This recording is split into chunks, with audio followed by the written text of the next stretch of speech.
I kept staring at Mom's text, reading it again and again, hoping I misunderstood something. She said she felt sick and needed to cancel our Christmas dinner. I whispered, "You sure, Mom? You never cancel anything." She only replied, "Resting today? Maybe next week."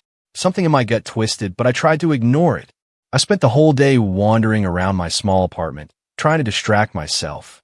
I played music, watched random videos, even tried cleaning, but nothing helped. My mind kept drifting back to Mom and the look she had last week when we talked about Christmas. I told myself I was overthinking, but I didn't believe it. When the sky turned dark, I grabbed my jacket and said out loud, "I just need to check on her, that's all." I bought some medicine on the way, telling the cashier it was for my mom.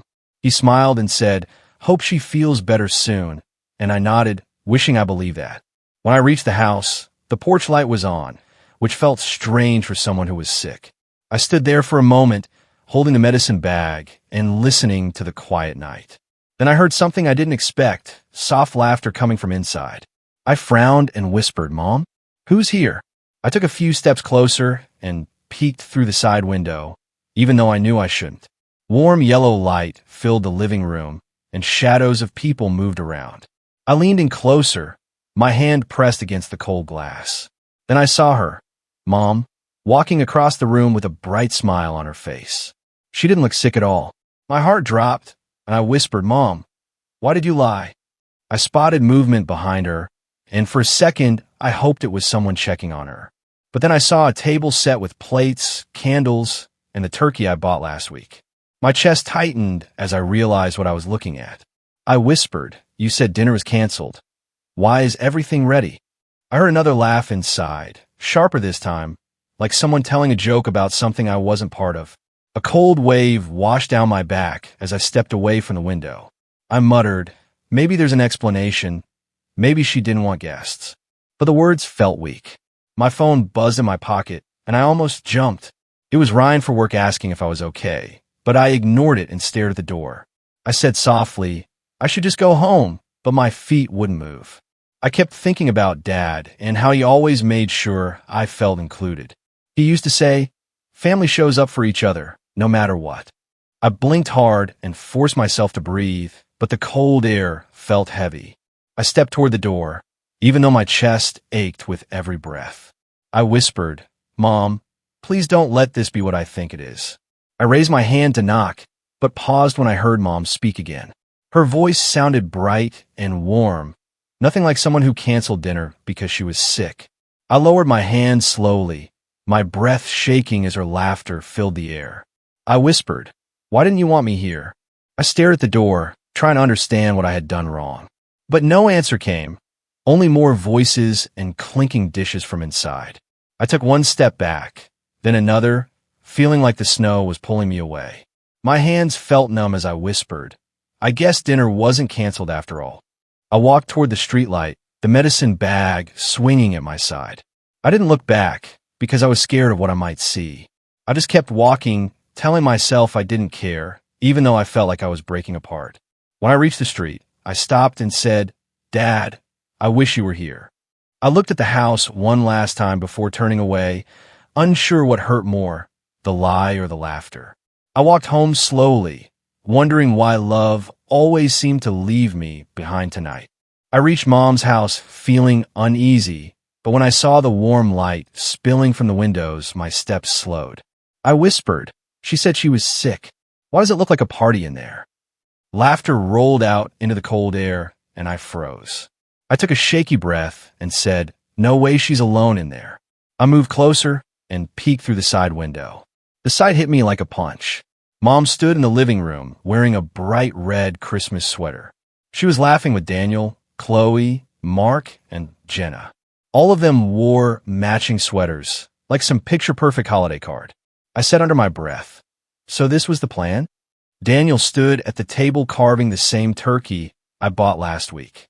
I could almost hear his voice from here as he bragged, even though his words were muffled. Chloe leaned against him, smiling in that sweet way she used to use on me before she chose him. "Of course," I muttered. "Of course you're here." Mom looked happier than I'd seen her in years. She tossed her head back at something Mark said. Jenna raised her glass and joked about something that made everyone laugh again. I whispered. Guess I wasn't invited to this. My chest tightened like someone was squeezing it. I placed my hand on the cold window frame just to steady myself. I didn't understand any of it. She said she was sick. She said dinner was canceled. She didn't mention Daniel coming home early. She didn't say anything about guests. She didn't mention sweaters. I whispered, why lie to me? I kept watching even though it hurt. Chloe turned toward the window for a second, and I ducked down. My heart raced. Did she see me? I stayed there, crouched, breathing into my palms. I waited, but no one came to check. I slowly stood again and saw Daniel raising his glass like a hero. I heard him faintly say, to family. I almost laughed. Family, I repeated quietly. Right? Just not me. Snow began falling harder, making small tapping sounds on the glass. I thought about knocking. My hand lifted halfway before dropping back to my side. What am I even supposed to say? I asked myself, hey Mom, glad your sickness magically healed. The idea made me feel sick. I looked at Mom's face again. She didn't look guilty. She wasn't hiding anything. She looked free. Free from me. Maybe. Free from the person who always reminded her of Dad. Maybe that's it. I whispered. Maybe I'm just the extra piece that doesn't fit anymore. Chloe leaned into Daniel and whispered something in his ear. He laughed so loudly I heard it through the glass. My stomach twisted. I remembered when he used to tease me for being too quiet to be interesting. Maybe he said the same thing about me in there. Maybe they all agreed. I forced myself to step back from the window. I don't belong here, I said softly. The snow crunched under my shoes as I backed away. Part of me still wanted to run to the door and demand answers. Another part wanted to disappear before they noticed I ever came. I stared at the glowing windows one last time and whispered, one of you lied. Maybe all of you did. Then I turned toward the dark street, holding my breath as the laughter continued behind me, loud and warm. Everything I wasn't allowed to be a part of. As I reached sidewalk, I whispered, I shouldn't care this much. But the truth was burning inside me like ice. I wanted to shout, to knock, to demand why I was the only one left outside and cold. Instead, I kept walking, trying to swallow the ache in my chest. I told myself, just go home, Ethan. Don't look back again. I stood on the porch for a long time, tried to breathe normally. I whispered, just knock. You can do this. My knuckles hit the door before I could change my mind. When it opened, Daniel's huge smile appeared first, but it died the second he saw me. What are you doing here? He muttered. I came to check on Mom, I said. She told me she was sick. He stepped outside fast and shut the door behind him like he didn't want the people inside to even see me. She's fine now. You can go home. Go home, I repeated. I heard laughing. Who's in there? It's just a small dinner, he said. Nothing important. Then why hide me? I asked. He sighed loudly. You always make things weird. I didn't want drama tonight. I stared at him, trying to understand how he could talk like that. Drama? I brought medicine. That's all. Before he could answer, Mom's voice came through the door. Daniel? Who was that? He yelled back. Just a delivery guy. Something in my chest cracked. A delivery guy? I repeated quietly. Don't start, he said. I pushed past him before I could stop myself. Move. Ethan, he tried, but I was already inside. The room went silent. Mom froze with a serving spoon in her hand. Chloe stared at me with wide eyes. Mark and Jenna stopped mid-laugh. A woman I didn't know sat near the end of the table, adjusting her red sweater. Mom finally said, Ethan, why are you here? Why wasn't I invited? I asked. No one spoke. Even the lights felt too bright. I looked at Mom. You said dinner was canceled. She set the spoon down. I didn't want you driving in the snow. You worry too much. That's not why, I said. Please don't lie to me. Daniel groaned from behind me. You're making a scene. A scene? I pointed at the table. Where's my seat? Everyone had a place card. Daniel, Mom, Chloe, Mark, Jenna, and even the woman I didn't know. But not me. The woman cleared her throat. I'm Olivia, she said softly. I work with your mom. Great, I said. Glad you made the list. Mom whispered, Ethan, please don't do this. I'm not doing anything, I said. I'm just looking at a table where my name used to be. Mom touched her necklace nervously. It wasn't personal. Mark added, we didn't think you'd mind. I mind, I said. I always mind. You just never notice. Daniel stepped closer. You're overreacting. I laughed, but it came out broken. You literally told Mom I was a delivery guy. Chloe finally spoke. Daniel didn't mean it. We just wanted a smaller dinner. A smaller dinner that includes everyone except me. I said. Got it. Olivia shifted in her chair. Maybe he needs space. I turned to her. From my own family? Mom reached for me. Sweetheart, please calm down. No, I said. I'm calm. I'm just not blind anymore. Silence filled the room. No one defended me. No one explained anything. I walked to the corner of the table. This is where I always sit. Every year. So who decided my spot didn't matter tonight? Mom looked at Daniel. That told me everything. I get it now, I said quietly. Daniel rolled his eyes. You're being dramatic again. You shut the door in my face, I said. What does that make you? He didn't answer. I stepped back from the table. I shouldn't have come. I thought something was wrong. Turns out, the only thing wrong is me thinking I was still part of this. I headed toward the door. Mom whispered my name, but her voice sounded small, like she wasn't sure I'd want to hear it. At the doorway, she said louder, Ethan, please stay. I didn't turn around. Stay for what? So you can pretend I'm not here like before. Chloe whispered, Daniel, say something. But he didn't. I opened the door. The cold air hit me hard, but it felt honest, cleaner than anything inside. I took one step outside. Daniel called after me. You're acting like a child. I looked back just enough to say, then why do I feel like the only adult in this family? He had no answer. I walked into the snow, letting their silence follow me out into the night. I told them, so just say it. Why wasn't I supposed to be here tonight? My voice shook, but I kept going. Daniel rubbed his face like I was exhausting him already. Fine, he said. I planned the dinner. Mom agreed. We wanted something calm. I said, and that means without me? Chloe leaned toward him and whispered, loud enough for me to hear. Just tell him the real reason. That stung. I looked at Mom. Did you even try to include me? She didn't answer, and that silence felt sharper than any words they could throw at me. There, Daniel said. Happy now. I stepped closer. Not even a little. Give me the reason. He sighed. You bring the mood down, Ethan. You always look like you're waiting for something bad to happen. It makes people uncomfortable. I blinked at him. So, I'm the problem? He shrugged. Chloe laughed behind her hand like it was some inside joke. We just wanted a nice night, she said. Without your gloomy energy. I said, you could have just told me. Mom whispered, we didn't want to hurt you. I said, you lied to me. That hurt worse than anything else. Mark tried to smooth things over. Come on, guys, it's Christmas, he said, but his tone made it clear he agreed with them. Jenna added, we thought you were busy anyway. I said, I was never asked. Daniel muttered, because you always say no. I shook my head. I say no when you invite me to things last minute or when you need something fixed. But you didn't even try tonight. Mom stepped closer, reaching for my arm.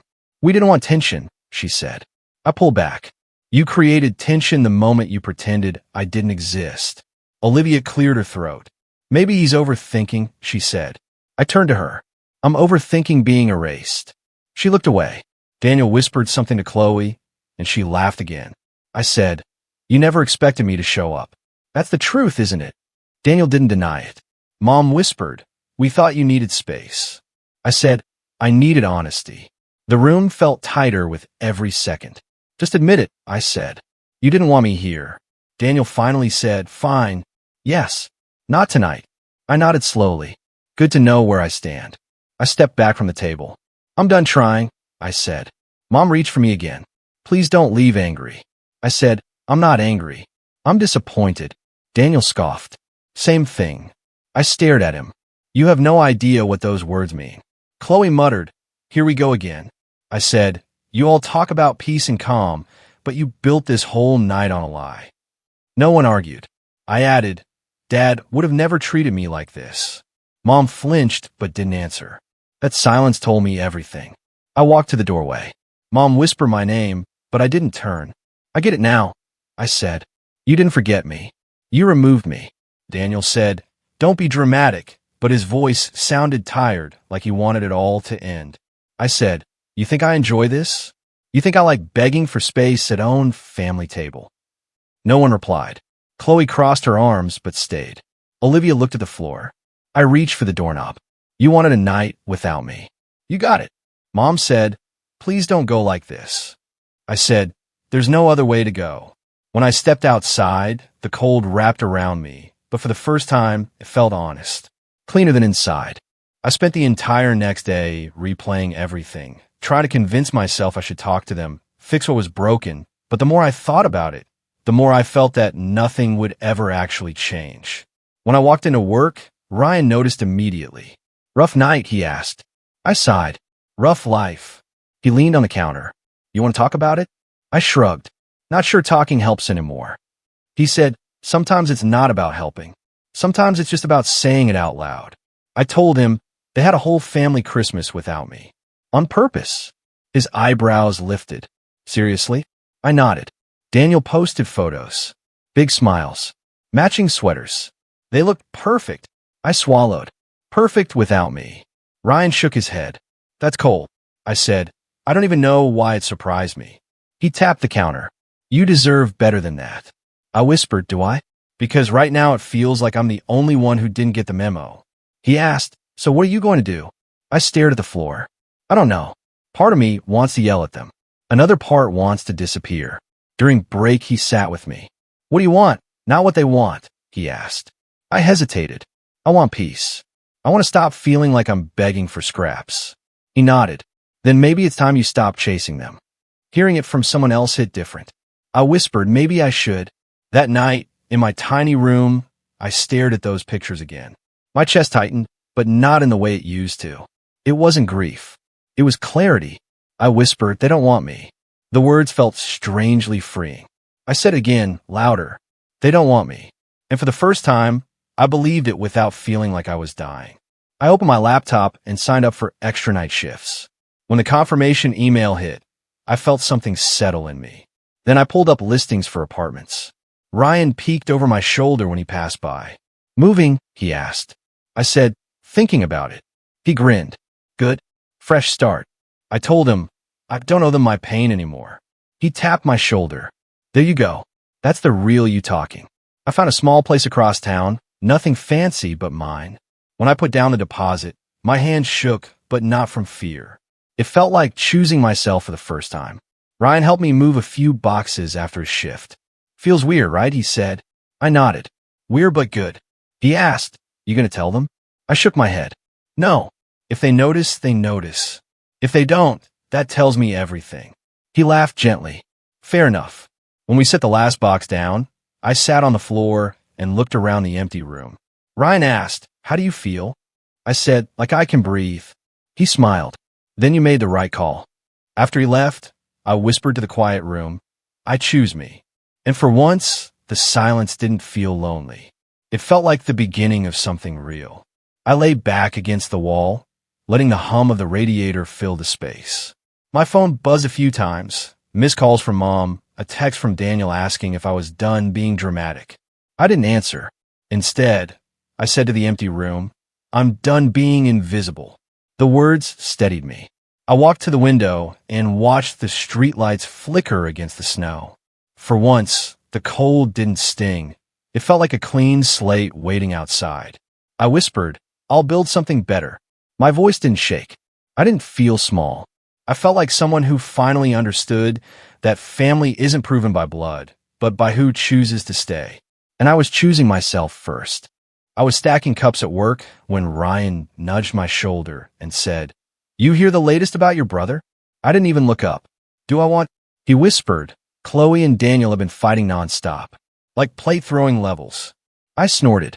Sounds like a Hallmark miracle. Ryan raised an eyebrow. You seriously don't care? I shrugged. Caring was a luxury. I'm broke. He laughed under his breath. Fair. I told him, they built that perfect little world. If it's cracking now, that's between them and gravity. He said, just thought you'd want to know. I looked at him then. I appreciate it. I'm just done being dragged back into their orbit. Later during break, Ryan leaned against the vending machine. You know Mark and Jenna? I nodded slowly. Unfortunately. He said, word is Daniel promised them help with some business deal. Didn't follow through. I let out a quiet breath. Of course.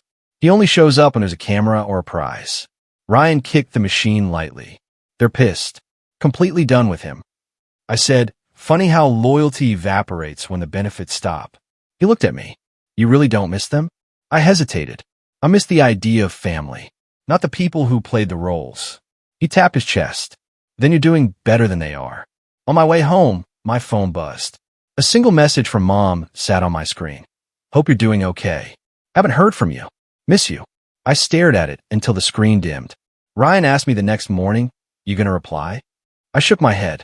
It doesn't sound like she misses me. It sounds like she misses anyone. He frowned. Maybe she's trying. I answered maybe, but trying once after years of silence doesn't undo anything. I slipped my phone into my locker.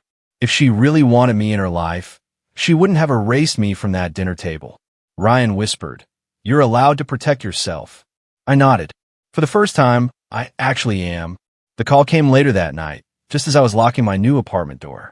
The screen read Chloe. I almost let it ring out, but curiosity won. What do you want? I asked. Her voice cracked immediately. Ethan, I didn't know who else to call. I leaned against the railing. Try Daniel. He's your hobby. She sniffed. He's losing it. He keeps blaming me for everything. He says I ruined Christmas. I ruined his friendships. I cut her off. Why are you telling me this? She whispered, because he needs family support. He needs you. A laugh then, a low, painful laugh I'd never heard come out of me before. Family support? He pretended I didn't exist. She said he's scared. I replied, he wasn't scared when he was carving my turkey. Chloe tried again. Ethan, please. He's not sleeping. He's snapping at everyone. He keeps saying you're abandoning him. I rubbed my forehead. He abandoned me first. She breathed out shakily. People make mistakes. I said, a mistake is forgetting milk, not erasing your own brother. She whispered, he needs you. I answered, he needed me when he shut that door in my face, and he still chose a lie. Chloe went silent for a long moment. Then she whispered, so you're not coming? I said softly, no. She exhaled like she already knew. Okay, I'll figure something out. I said, good luck, and ended the call. I stood there for a while, letting the cold wind move around me. I expected guilt or sadness or something tangled and heavy, but all I felt was a strange, quiet clarity. Their perfect world was cracking, but I wasn't the one who broke it. They did that themselves. And for the first time, I wasn't the one bleeding because of it. Daniel was already knocking when I stepped into the hallway. Ethan, he said, voice shaking. I froze. What are you doing here? He looked down, hands stuffed in his pockets. I needed to talk to you. I opened the door halfway. Make it quick. He swallowed hard. Can I come in? I shook my head. Say it here. He let out a shaky breath. Mom's sick. I stared at him. Sick how? He rubbed his face. The doctor says it's serious. She didn't want to worry you. I laughed, sharp and cold. She didn't want me at dinner either. He flinched. Ethan, this isn't about that. I stepped closer. Everything is about that. Daniel leaned against the wall. Chloe left, he whispered. She said she couldn't deal with me anymore. I raised an eyebrow. Guessed the sweater party magic wore off. He shook his head. I deserve that. But everything's falling apart. Mark and Jenna won't return my calls. Mom keeps asking about you. I don't know what to do. I crossed my arms. And what makes you think I have the answers? He whispered, because you're my brother. I felt something twist in my chest, but it wasn't enough to pull me toward him. You didn't treat me like one. He closed his eyes. I know. I messed up. I said, you didn't mess up. You made a choice. He opened his eyes again, red and tired. I want to start over, he said. I want us to be a family again. I shook my head slowly. A family doesn't erase someone because they're quiet. He swallowed. I was scared. After Dad died, everything felt heavy and knew I cut him off. Don't you dare blame this on me. Daniel pressed his hand to his forehead. I'm not. I'm trying to explain. I stared at him. Explain why you shut the door in my face? Why you told Mom I was a delivery guy? Why you carved the turkey I bought like I never existed? He wiped his eyes. I'm sorry. The words sounded thin, like paper about to tear. I said quietly, I spent years trying to fit into a family that didn't want me. I thought if I worked harder, talked more, smiled more, maybe you'd notice me. He whispered, I noticed. I laughed bitterly. Not enough. He stepped toward me, but I held up a hand. Don't. His voice cracked. Ethan, please. I'm trying. I looked at him, really looked, and all I saw was the boy who had everything I never did. You're only here because you lost everything else, I said. If your world wasn't falling apart, you wouldn't be standing at my door. He shook his head desperately. That's not true. I met his eyes. Then where were you when mine was falling apart? He didn't speak. He didn't need to. The silence answered for him. He whispered, I don't want to lose you too. I felt my throat tighten, but I didn't step closer. You lost me the moment you pretended I didn't exist. Daniel's tears finally spilled, but I stayed still. I didn't hug him. I didn't touch him. I didn't rescue him the way I used to. I'm not your shadow anymore, I said. I'm not the kid who waits for the scraps of your attention. He wiped his face. So that's it. I inhaled. That's me choosing myself. He nodded slowly, broken in a way that didn't move me the way he hoped. He whispered, okay, and stepped back. I watched him turn away in the dim hallway, shoulders shaking. For once, I didn't feel guilty. I didn't feel responsible. I just felt free. The snow was falling in slow, soft flakes when Ryan stepped onto the balcony and said, You planning on freezing out here? Or are you coming inside? I breathed into my hands and said, just thinking. He leaned against the railing. It's Christmas Eve. Thinking is illegal tonight. I laughed under my breath. Yeah? Who made that law? He smirked. Me. I'm very powerful. I nudged his shoulder. You're ridiculous. He shrugged. And you like that? Inside, I could hear the others arguing about whether the ham was burning. Ryan tilted his head. You nervous? I said, a little. It's the first Christmas that actually feels like mine. He gave me a soft look. Then come enjoy it. I hesitated. In a minute. He didn't push. Okay, but don't be long, or I'm eating your share. I pointed at him. Touch my food, and I'm pushing you off this balcony. He laughed. Fair. When he went back in, I pulled my phone from my pocket. The message from Mom sat near the top of my inbox, the long one she sent weeks ago. I whispered, I read it, Mom. I just don't know what to do with it. Her words echoed in my head. I'm sorry. I didn't understand how much I broke you. I want to fix things, even if it takes years. I remember the old version of me, the one who waited by the door for people who never showed up, the one who thought love meant being quiet enough not to bother anyone. I sighed and whispered, I'm not that kid anymore. The sliding door opened again, this time with Emily poking her head out. Ethan, the garlic bread is trying to kill us. We need supervision. I blinked. What does that even mean? She groaned. Ryan thinks garlic is a personality trait. Please save us. I shook my head, smiling. I'll be right there. Before going in, I looked at the snow-covered street one more time. It was strange, how peaceful I felt. Not happy in a loud, sparkling way, but steady, whole, like I had finally stopped bleeding. When I stepped into the living room, warm air wrapped around me. Ryan was arguing with Emily, pointing at the oven. She pointed right back. If we die from garlic poisoning, it's on him, she said. He shouted, Garlic is good for the soul. I raised my hands. Both of you stop. No one's dying tonight. Ryan threw a towel at me. Then fix it, boss. I pulled the tray out and said, This isn't burnt. It's dramatic. Emily rolled her eyes. That's what he calls it too. I said, Because he's dramatic. Ryan gasped. Betrayal. I laughed. You'll survive. As we carried the food to the table, Emily nudged me. You doing okay? You look lighter. I shrugged. I guess I am. She smiled. Good. You deserve that. Ryan set plates down and asked, You thinking about calling your mom tonight? I paused. Maybe. Maybe not. He nodded. Whatever you choose is the right choice. I met his eyes. Thanks. When we sat down, everyone grabbed their drinks. Emily raised hers first. To surviving Ryan's cooking. Ryan groaned. I'm being bullied in my own home. I lifted my glass. To new holidays, I said quietly. Ones that don't hurt. They clinked their glasses against mine, and something warm settled in my chest. This messy table, this warmth, these people felt real. Felt earned. As we started eating, Ryan leaned in and whispered, Merry Christmas, Ethan. I whispered back, Merry Christmas. And for the first time in my life, the words didn't feel heavy. They felt like they finally belonged to me.